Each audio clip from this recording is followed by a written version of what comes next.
အားလုံးပဲမင်္ဂလာပါကျမနာမည်ခေါင်းနှောလို့ခေါ်ပါတယ်ဒီကနေ့မှာတော့ဖြင့်ဖယားသခင်ရဲ့ရှေ့မှာဖယားရဲ့အမြင်မှာကျမတို့ကျူးလွန်လိုက်တဲ့အပြစ်ဘလိုမျိုးလုပ်မှားလိုက်တဲ့အပြစ်ကအကြီးဆုံးတော့အပြစ်လေဆိုတဲ့အကြောင်းအရာနဲ့ပတ်သက်ပြီးမှကျမနားလေတလောက်ကို sharing လုပ်ချင်တာဖြစ်ပါတယ်လို့ကဘာပေါ်မှာဘာသာစကားမတူတဲ့လူမျိုးနွယ်တွေလူမျိုးစုတွေအများကြီးရှိတယ်လူရေလို့ဖြစ်လာပြီဆိုရင်ခန္ဓာစိတ်ဝိညာဉ်ရှိတယ်ဖယားရှိမှ no one is perfect ကျမ်းစာတစ်ပိုက်ကပြောပါတယ်ဖယားရဲ့အမြင်မှာကျမတို့တွေကတငီတငွတ်တဲ့လမ်းလွဲကြတယ်တဲ့ကိုယုကာရတော့မဟုတ်ဘူးတငီတငွတ်တဲ့လမ်းလွဲကြတယ်တဲ့ဆိုလိုတာကကာယကံဝစီကံမနောကံကံ၃ပါးနဲ့ပဲပြောမယ်ဆိုရင်တောင်မှလေအဲ့ဒီကံ၃ပါးထဲမှာတစ်ခုခုနဲ့ကျမတို့ကညှိစွန်းတဲ့လူတွေပဲဖြစ်တယ်မကျူးလွန်ဖူးတဲ့သူတွေမပြစ်မှားတဲ့သူတွေမလုပ်မှားတဲ့သူတွေမစင်စားမှားတဲ့သူတွေမခံစားမှားတဲ့သူတွေပြောမယ်ဆိုရင်တယောက်မှမရှိဘူးတဲ့အကုန်လုံးကအပြစ်ရှိကြတယ်တဲ့ဆိုတော့ကျမတို့တွေက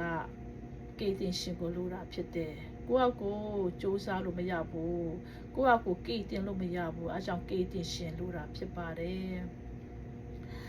ဆိုတော့ဒီကနေ့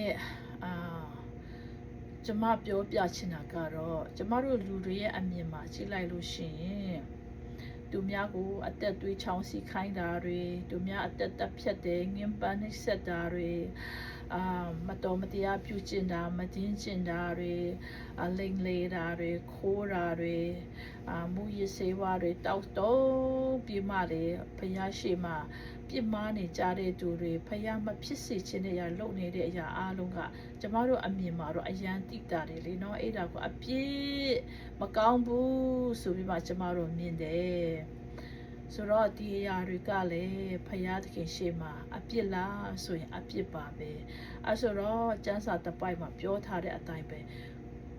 ကိုစိုက်တဲ့အတိုင်းကိုရိပ်ရမယ်တဲ့ကိုလုံမားတဲ့အရာတွေအားလုံးက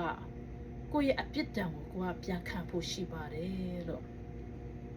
တိုင်းနိုင်ငံတွေမှာလည်းတရားဥပဒေဆိုတာရှိတယ်လေနော်ဒီလိုလုပ်ရင်တော့ဒီလိုဖြစ်မယ်ကားမောင်းတာပဲပြောအကြည့်လေနော်traffic light ရှိတယ်အနီရောင်မှာဖြတ်လို့ရှိရင်ကျမတို့အကျိုးဆက်တွေကျမတို့ကပြစ်ဒဏ်တွေခံရနိုင်တယ်နော်အဲ့လိုမျိုးပြည့်ညတ်တွေရှိတယ်ဆိုတော့ဖယားရဲ့ရှေ့မှာအကြီးမားဆုံးတော့အပြစ်ကဘာလဲဆိုတဲ့အရာကိုဆင်ခြင်ကြရအောင်တမန်ကျမ်းစာအဖြစ်ကျမခွာပေးခြင်းနဲ့ရှင်ယောဟန်အခန်းကြီး3အငယ်18ရှင်ယောဟန်အခန်းကြီး3အငယ်18ကျမတစ်ချက်ဖတ်လိုက်မယ်နော်တားတော်ကိုယုံကြည်တော်သူသည်အပြစ်စီရင်ခြင်းကိုမခံရမယုံကြည်တော်သူမူကားဖယားသခင်၌တပါးတည်းသောတားတော်ကိုမယုံကြည်သောကြောင့်ယခုပင်အပြစ်စီရင်ခြင်းကိုခံရ၏တဲ့ဖယားသခင်ရဲ့တားတော်ဖြစ်တဲ့သခင်ယေရှုခရစ်တော်ကိုမယုံကြည်တဲ့အတွက်ကြောင့်တဲ့အပြစ်စီရင်ခြင်းကိုခံရမယ်တဲ့ယေရှုခရစ်တော်ကလူစားတိလာခံတယ်လေနော်Christmas ပြီးကျမတို့ပြောနေတဲ့အရာကယေရှုကလူစားတိလာခံတယ်မိတော်မာရိရဲ့ဝန်ထဲမှာဝိညာဉ်တော်အဖြစ်လူစားတိလာခံတယ်လူစားတိလာခံပြီးမှသူကကေတင်ရှင်ဖြစ်တဲ့အကြောင်းမဆိုင်ယာဖြစ်တယ်ဖန်ဆင်းရှင်ဖြစ်တယ်အနာရောဂါလွတ်ငြိမ်းပေးနိုင်တဲ့ဖယားဖြစ်တယ်ဆိုတဲ့အကြောင်းသူ့ကိုယုံကြည်ဖို့ယုံကြည်တဲ့သူတွေကကေတင်ချင်းခံရမယ်ဆိုတဲ့အကြောင်းသူအများကြီးဟောပြောတက်တည်ခံခဲ့တယ်ဒါပေမဲ့တချို့ပဲယုံတယ်တချို့ကမယုံဘူးအဲကြောင့်အဲ့ဒီယေရှုခရစ်တော်ကကျမတို့ရဲ့အပြစ်တွေလောကကားတိုင်းမှာပေးခဲ့တယ်3ရက်မြောက်တဲ့နေ့မှာရှင်ပြန်ထမြောက်တယ်သူကမိမိရဲ့အသက်သခင်ကေတင်ပိုင်ရှင်ဖြစ်ယုံကြည်လက်ခံတဲ့သူတိုင်းအပြစ်စီရင်ခြင်းဟူတဲ့ဆိုတဲ့ငရေကိုတွားဆောင်လို့ပဲနဲ့ကောင်းကင်နိုင်ငံကိုရောက်မယ်ဆိုတဲ့အရာကိုယေရှုခရစ်တော်က တူကိုတိုင်လောကကြီးကိုဆင်းလာပြီးမှဟောပြောတက်တည်ခံခဲ့တာဖြစ်ပါတယ်ဘေးလူမျိုးအတွက်ပဲဘေးလူသားအတွက်ပဲဘေးနိုင်ငံအတွက်ပဲဆိုတာမရှိပါဘူးစင်ကြီးချမ်းသာလူသားတိုင်းယုံကြည်တဲ့သူတိုင်းကကယ်တင်ခြင်းခံရမယ်မယုံကြည်ရင်တော့အပြစ်စီရင်ခြင်းခံရမယ်ဆိုပြီးမှတကယ်ပဲဖရာသခင်ကအားလုံးပေါ်မှာတပြေးကြီးပြည့်မြတ်ကိုပေးထားတာဖြစ်ပါတယ်လို့ဆိုတော့ဘုရားသခင်ရဲ့သားတော်ကိုမယုံကြည်ရင်ကျမတို့ကအပြစ်စီရင်ခြင်းကိုခံရမှာဖြစ်ပါတယ်။ယုံကြည်ရင်တော့အပြစ်စီရင်ခြင်းကနေလွတ်မြောက်မှာဖြစ်ပါတယ်။ပြီးတော့အကြီးဆုံးတော့ပြည့်ညတ်တော်ကိုကျမတို့တွေအချူဖောက်တယ်တဲ့။ရှင်မဿဲအခန်းကြီး20အငယ်39-38ရှင်မဿဲအခန်းကြီး20ရှင်မဿဲခရစ်ဝင်ကျမ်းအခန်းကြီး20အငယ်39-38ကိုတစ်ချက်ဖတ်ချင်ပါတယ်လို့ယေရှုကတင်ရဲ့ဘုရားသခင်ထာဝရဘုရားကိုစိတ်နှလုံးအကျွမ်းမဲ့ဉာဏ်ရှိသမျှနဲ့ချစ်လော့ဟူသောပြည့်ညတ်သည်ပထမပြည့်ညတ်ဖြစ်၏ကြီးမြတ်သောပြည့်ညတ်လေးဖြစ်၏ထိုမှတပါကိုနှင့်ဆက်ဆိုင်သောသူကိုနှင့်အမျှချစ်လော့ဟူသောဒုတိယပြည့်ညတ်သည်ပထမပြည့်ညတ်နှင့်သဘောတူ၏တဲ့ဆိုတော့ဘုရားသခင်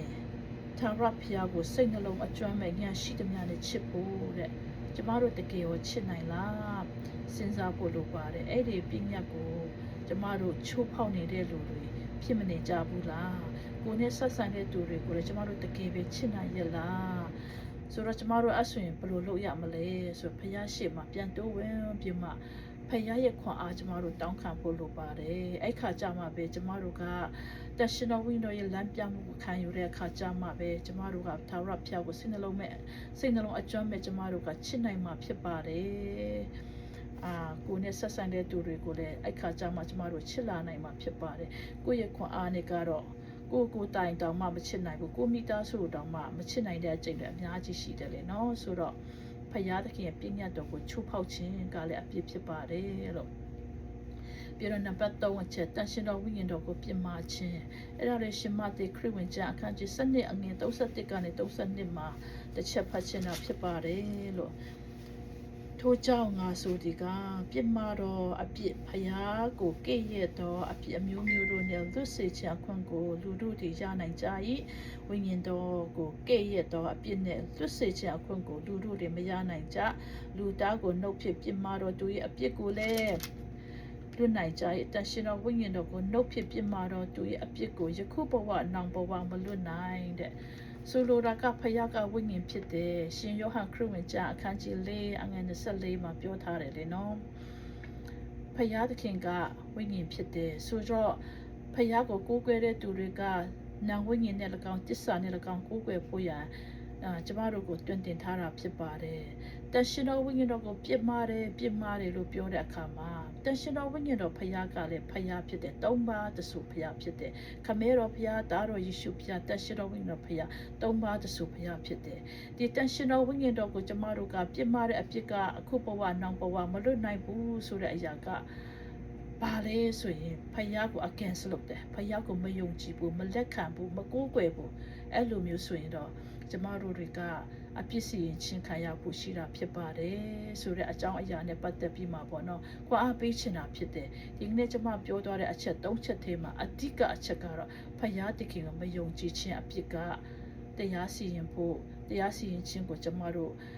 ခံရဖို့ရှိတယ်အကြောင်းမလို့ဖယားသခင်ကိုယုံကြည်ကြဖို့သခင်ယေရှုခရစ်တော်ကိုမိမိရဲ့အသက်သခင်ကယ်တင်ပိုင်ရှင်ဖြစ်ယုံကြည်လက်ခံကြဖို့လိုတယ်စိတ်နှလုံးထဲကနေယုံကြည်နှုတ်ကနေဝန်ခံလို့ရှိရင်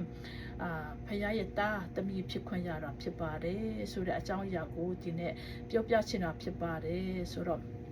ဘုရားရှိခိုးအကြီးမားဆုံးအပြစ်မယုံကြည်ခြင်းအပြစ်ဖြစ်တယ်ဒုတိယအနေနဲ့ကတော့ပြည့်ညတ်တော်ကိုချိုးဖောက်တဲ့အပြစ်တတိယအနေနဲ့ကတော့ဝိညာဉ်တော်တရှိတော်ဝိညာဉ်တော်ကိုကျမတို့ကပြစ်မှားတဲ့အပြစ်ကအကြီးမားဆုံးအပြစ်ဖြစ်ပါတယ်လို့တတိထားဖို့အချက်ကတော့ဘုရားသခင်ကိုမယုံကြည်ရင်မယုံကြည်တဲ့အလျောက်မယုံကြည်သောကြောင့်အပြစ်စီရင်ခံရဖို့ဖြစ်ပါတယ်အကြောင်းမလို့ဒီကနေ့ယေရှုခရစ်တော်ကိုမိမိရဲ့အသက်သခင်ကယ်တင်ပိုင်ရှင်ဖြစ်ယုံကြည်ကြဖို့လက်ခံကြဖို့ကျွန်မခွန်အားပေးချင်တာဖြစ်ပါတယ်အားလုံးပေါ်မှာဖျားရှင်ကောင်းချီးပေးပါစေယေရှုတင်ပါတယ်